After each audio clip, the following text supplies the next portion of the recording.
So, guys, so I was talking to one of my social worker friends. Don't need to know the name or nothing like that, but like I told you guys, I work for the system, and it's pros and cons. But I've been out the game for a while, but it's pros and cons to this when it comes to when you're putting allegations on somebody. Is like basically you need to be able to observe the child, check out the child without the mother knowing, and this, this, in order for a process to happen.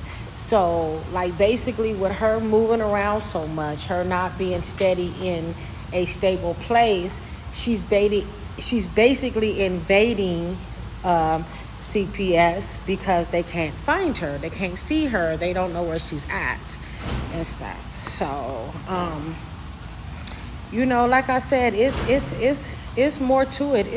It's heavier than us. You know what I'm saying? All of a sudden, everybody want to see her and be around her. The girl has no talent but talking shit and making problems. But everybody want to be around her, see her. I mean, ain't that kind of weird? It's like the people that know what the fuck is going on, we're not sitting here clueless. We're not sitting here acting like we're airheads to the situation. It is what it is. Like right now, my objective is to find out who took out Ronnie Doe. I don't care about the extra. I don't care about them putting her in tough situations and she knowing how to get out of them. I don't care about none of that shit. I care about the people that lost their lives because of her hands. The people that was unjust because of her. The people that went to jail because of her. The people that have lost their lives because of her. And all of her bullshit. That's what I care about. I put, you know what I'm saying? So this is just the recording of my conversation with my friend. And him just giving a rundown on what the real is. And so it's only so much that we can do as people for Junior. But we could do a lot for Karan Kane, which is keeping his name alive, keeping him alive, and letting them know that we're not giving up on this young soldier in Christ. We're not. So, you know what I'm saying? And just keep up with the circus. I don't want to bring y'all no bull crap and just ramble stuff and just mediocre. I'll do that on my next channel that you guys can go on. But, y'all can go to see more videos to that. But it's like this. We got to keep this man name alive. We need for them to do this investigation and to sit there and find out who took him out. True crime, if you guys are seeing this video or anybody, come on. Let's find out who took this young man out so we can let his soul rest. You guys are not understanding that the soul cannot rest if nobody knows. His mother did not have clarity of what's going on. You have to give her clarity. You have to let her know who took out her son. It's not right. It's not fair. It's not fair. We are parents. We deserve to know what is going on when it comes to our children, and we deserve to know that our internet nephew is getting the best care, and you guys are doing your job, Maryland. And the fact that you guys are not doing your job really bewilder me and make me puzzle about who you guys are as a town, a city, a country. It's very hurtful. Very hurtful. Very hurtful. So I'm just staying prayed up. I'm staying like knowing that God is who God is, and God got a plan, because God been showing up and showing out, hasn't he, guys? God been showing up and showing out, God. Guys, you can't say he ain't been showing up and showing out. I don't care what this girl thinks she's doing. She always make a fool of herself, and she always make mistakes. Never fails. She's shown us who she is. It's for you guys to believe it. If anybody show you who they are, believe them. Believe them. Do not sit there and act like they're not who they are. Believe if someone tells you that. Word of wisdom from bedroom eyes to your ears from mine. I love you guys. God bless. Happy Sunday. And yes, we gonna get justice. We gonna get justice for Ronnie. We're gonna get justice for him. In Jesus' name, we're going to get justice. And I love you guys, and God bless. Need to have like specific details. So you can have the address, no problem. But let's say Chrisean is traveling all over the place. Mm-hmm. You can have a warrant for the child to be interviewed. But just like in Well, the most baby's cases a where people baby. no. Yeah. So you can still, well, not investigate it, but you can have a warrant to have her interviewed, so to speak. Mm-hmm. But again, most people don't find out they have warrants until something happens. Okay. Or they get caught up. So sometimes there could still be a long process, and then referrals. If you can't get in contact with the person in question within 60 days, they oftentimes will,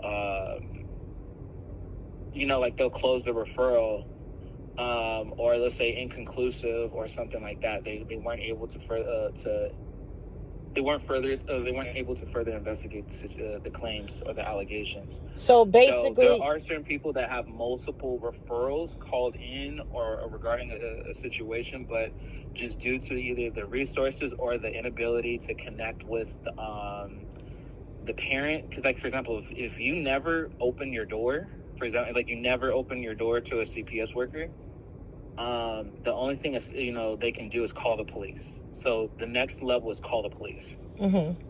CPS is only limited because they're not law enforcement. All they can do is investigate, and then they work with law enforcement to get to crack down on something. But it's just there's different ways in which someone could kind of like elude or evade a full investigation. Okay. And what it'll do is cause delays in the ability to assess if the child's safe. So basically, with CPS is hard because the person moves around a lot. So it's kind of hard for them to even interview or get a hold of the person to even assess the child, because they're not able to get a hold of the child or the parent, or or the people that they're looking for. Absolutely. And then especially in a situation where like you need to see the child, right? Because he's so young, you need to find where the child is. Okay. So let's say Chrisean is she's somewhere else, and then she has the child with her mother, or with a nanny, or whatever it is. The goal is for the social worker to try to get in contact with the child before the parent. So a lot of times that's why, as a social worker, it's best practice to try to see the child outside of the parent, because the parent will, try to spin the record in a way to say, oh, this is what happened. But if a social worker can investigate and assess a child independent of the parent, they can kind of have a unbiased observation of what it looks like. But you have to find the child, and then you have to find the parent. Okay. And then with, let's say, Blueface being in jail, he doesn't have any rights or anything like that. Yeah, well, especially considering his name is not on the birth certificate, and that part too. Yeah, and the alleged father, which is Ronnie Doe, is deceased. So only how they can get a DNA test for the child if they do request it from the courts. Correct. Very, very true.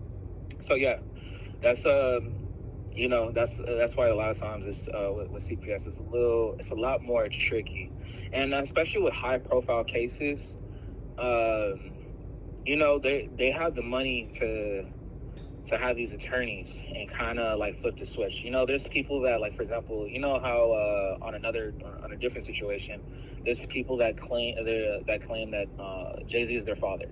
And for some odd reason, he's able to evade getting subpoenaed to have a paternity test. If there's no paternity test, there's no claim, there's no rights, there's no nothing you can do. Okay, it's just basically hearsay. Correct. So it don't matter how many people on the internet or on whatever platform or whatever call in for the protection of the child based on what they see is nothing that anybody can do unless they physically get a hold of the baby. Correct. and That's assess. the number one thing. It's not investigating it's investigating the parent, but the main evidence is the child. Yeah.